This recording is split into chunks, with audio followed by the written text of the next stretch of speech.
सबसे पहले तो ये बताइए कि सारा दिन आप इस सारे मामले को कवर करते रहे, ये कहानी कैसे बदली और इतनी जो ताख़ीर हुई पायक्राफ्ट की जो माफ़ी का सिलसिला है उस तक उनको पहुंचने में, तो इस ताख़ीर की क्या वजह समझ में आई आपको?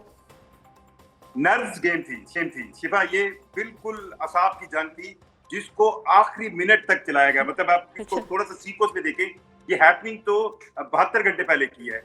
पाकिस्तान क्रिकेट बोर्ड ने आइशादा तौर पर दो चीजों के बारे में आगाह किया। एक चीज थी कि आईसीसी का अपॉइंटेड मैच रेफरी जो है वो उस कोड ऑफ कंडक्ट की खिलाफ वर्जी कर रहा है जो आईसीसी ने खुद बनाया, और आईसीसी के हवाले से चीजें बहुत क्लियर हैं। जब कभी भी आपको मुझे कुछ भी ऐसी वायलेशन मिलती है तो फौरन रिजल्ट आता है, पर इस मामले में आईसीसी ने डिले किया। अब कहानी ये बनी कि पाकिस्तान क्रिकेट बोर्ड ने इतवार को होने वाले मैच के फौरन बाद आईसीसी को लेटर लिखा कि आपके मैच रेफरी ने मैच के कोड ऑफ कंडक्ट के खिलाफ हमारे कप्तान को ये कहा कि आप हैंडशेक नहीं करेंगे, जबकि अगर उनको इस लिहाज से कोई इंस्ट्रक्शंस थी भी सही तो वो रिटर्न मैनेजर को लिखते, वो ये नहीं कह सकते। और इस बुनियाद पर इनके खिलाफ कार्रवाई की जाए। और फिर साथ ही पाकिस्तान ने कहा कि हम रिलेक्टेंट हैं कि ये अंपायर अब पाकिस्तान के मैचों में रेफरी जो है वो मैच रेफरी नहीं होगा। अब इस मामले पर लगता था कि आईसीसी फौरी कार्रवाई करेगा। एक जो बड़ा दूसरा मामला था उस पे हमें शक था कि इस पर कुछ नहीं होगा, और वो मामला था सूर्य कुमार यादव की वो स्टेटमेंट जो उन्होंने मैच के बाद प्रेस कॉन्फ्रेंस में दी। अब ये भी आईसीसी के कोड ऑफ कंडक्ट का हिस्सा है कि कोई भी खिलाड़ी ना तो ग्राउंड के अंदर और ना ही मैच से पहले होने वाली प्री मैच और पोस्ट मैच प्रेस कॉन्फ्रेंस में किसी सियासी एजेंडे पर बात कर सकता है। सूर्य कुमार यादव ने मैच के बाद की। जी। अब इन दो मामलात में अच्छा, ये बताइए जुल्करनैन साहब कि अब जो 14 सितंबर के वाक़े की इंक्वायरी का मामला है कि आईसीसी ने कह दिया है कि इस वाक़े की इंक्वायरी होगी, तो इसके हवाले से कोई डेडलाइन दी गई है, कोई टाइम फ्रेम है या इसको भी ओपन एंडेड छोड़ा गया?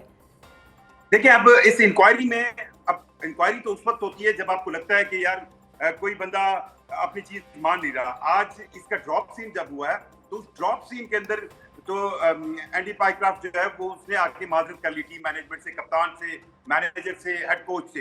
अब इसका एक आप कह सकते हैं कि एक खानापुरी आएगी, क्योंकि इसके बाद जाहिर बात है क्योंकि एक चीज आईसीसी के पास एक मेंबर बोर्ड ने उनको नोटिस करवाई। उस नोटिस करवाने के बाद वो एक इंक्वायरी करेंगे और लग यही रहा है कि अब ये मामला कोई हल्के फुल्के जुर्माने के साथ जो है हल हो जाएगा। हाँ, ये है कि फ्यूचर में पाकिस्तान जो है वो एंडी पायक्राफ्ट के बतौर मैच रेफरी उसको बर्दाश्त नहीं करेगा। और आज रमीज राजा ने भी जिक्र किया कि 90 मैचेस हैं इंडिया के जो इसमें मैच रेफरी एंडी पायक्राफ्ट होता है। तो अब ये सबको पता चल गया, बात ओपन होगी, तो इस मैच रेफरी को लेकर तो पाकिस्तान फ्यूचर में कोई फैसला नहीं करेगा। एक चीज मैं और बताऊं कि आज एक काम अच्छा किया गया पाकिस्तान क्रिकेट बोर्ड की तरफ से। इस असाब की जंग में जब एंडी पायक्राफ्ट को पहले ग्राउंड के अंदर भेज दिया गया ये शो कराने के लिए कि वही मैच रेफरी होंगे, पाकिस्तान ने अपनी टीम को रोक लिया। फिर इस जंग के अंदर जो प्लस पॉइंट किया, मोहसिन नकवी को अप्रिशिएट करना चाहिए कि उन्होंने दो साबिक चेयरमैन पाकिस्तान क्रिकेट बोर्ड को बुला लिया अपने पास, रमीज राजा को और नजम सेठी। जी, मैं उस पे आना चाह रही हूँ। जी जुल्करनैन, मैं उस पर आना चाह रही हूँ कि दोनों से मुशावरत की गई आज। अच्छा, उसके हवाले से एक जो खबरें या इतलात सामने आ रही हैं, हम तक पहुँच रही हैं, वो ये हैं कि इस सारे मामले पर नजम सेठी साहब का मौक़िफ़ मुख्तलिफ था और रमीज़ राजा साहब का मौक़िफ़ जो है वो यकसर उससे मुख्तलिफ था जो नजम सेठी साहब मशवरा दे रहे थे।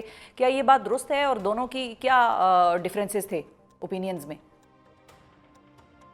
देखें, एक डिफरेंस जरूर था।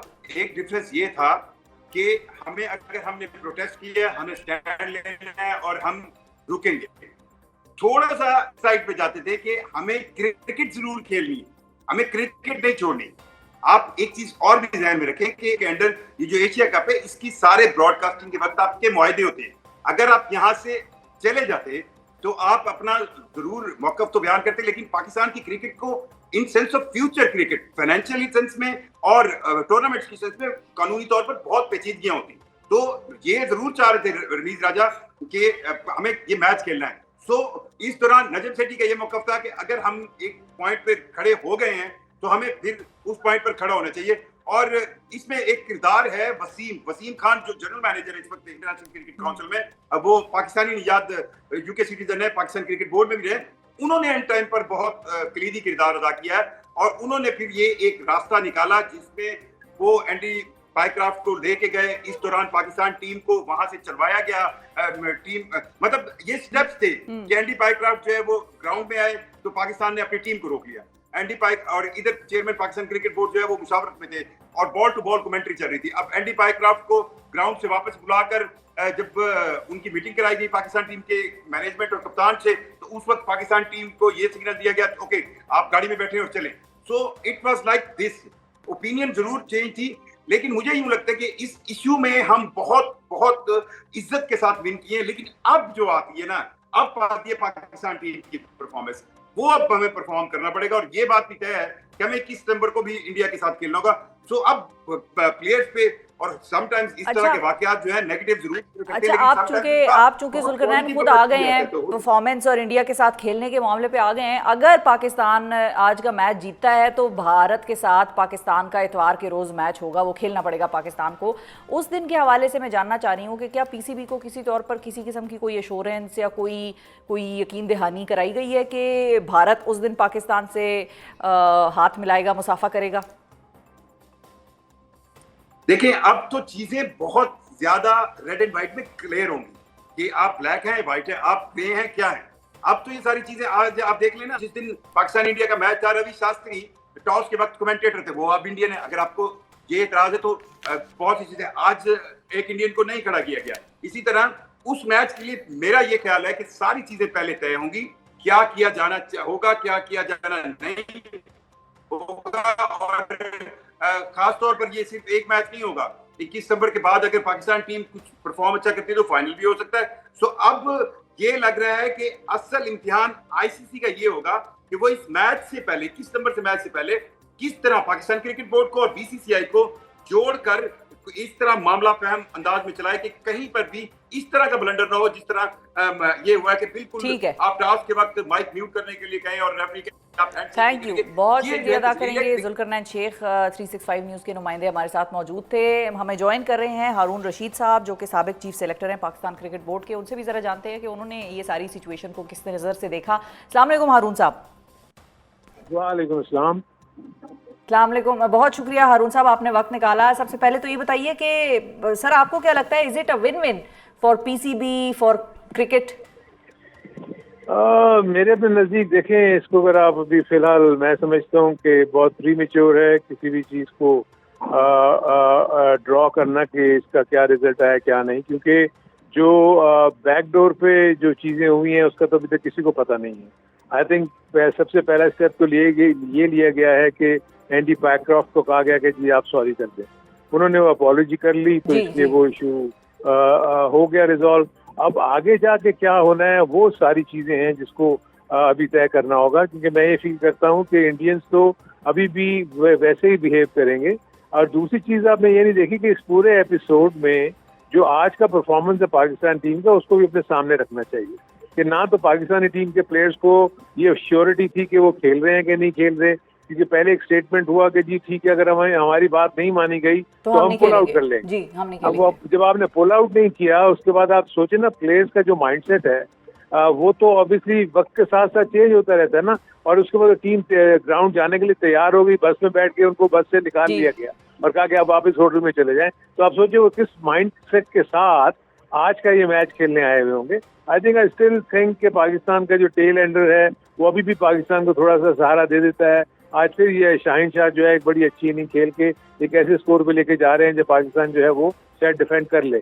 लेकिन मेरे अपने नजदीक जो आइंदा सिचुएशन है, अगर पाकिस्तान आज का ये मैच जीत लेता है तो इंडिया से तो फिर खेलना है। सो इंडिया की तरफ से तो ना ही आईसीसी की तरफ से ना ही इंडिया की तरफ से कोई आया एश्योरेंस के कि जी की हैंडशेक करेंगे या नहीं करेंगे, स्पिरिट ऑफ द गेम को सामने रखेंगे कि नहीं रखेंगे, ऐसी तो कोई एश्योरेंस नहीं मिली आपको इंडिया की तरफ से। ठीक है। अच्छा हारून साहब, चूंकि आपने खुद मैच खेलने की बात कर ली तो मुझे भी ये था कि आज के मैच के ऊपर आपको कैसा लगा पाकिस्तान की कारकर्दगी? वो तो ठीक है सारी बात के हम प्रिंसिपल्स की बात कर रहे थे, एक बड़ा प्रिंसिपल स्टांस हमने लिया हुआ था, लेकिन अगेंस्ट यूएई पाकिस्तान आज बमुश्किल 144 तकरीबन रन जो है वो बना पाया है। आखिरी ओवर चल रहा है ये। सो हम मतलब भारत के साथ फिर खेलेंगे तो क्या खेलेंगे?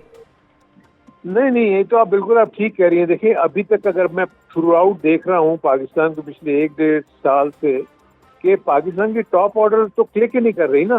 देखिए आपने इस प्रिटेक्स्ट में बाबर आजम को और रिजवान को टीम से निकाला कि जी उनका स्ट्राइक रेट अच्छा नहीं है, तो आप मुझे बताएं, अभी मैं जब पाकिस्तानी बैटर्स की स्ट्राइक रेट देखता हूँ तो किसी 113 है, किसी की 115 है, किसी की 120 है। सो मतलब आपने उनको सिर्फ निकालना ही था। मकसद ये है कि आपके पास कोई ना कोई तो रीजन होना चाहिए था ना, कि आपने उनको अगर निकाल दिया तो उसी क्वालिटी के प्लेयर या उनसे बेहतर क्वालिटी के प्लेयर आपके पास आते ना। आपके पास जो रिजर्व में पूल है वो तो यही है जो आपके सामने आप खेल रहे हैं। अच्छा, आपके इनके अलावा आपके पास प्लेयर्स नहीं है।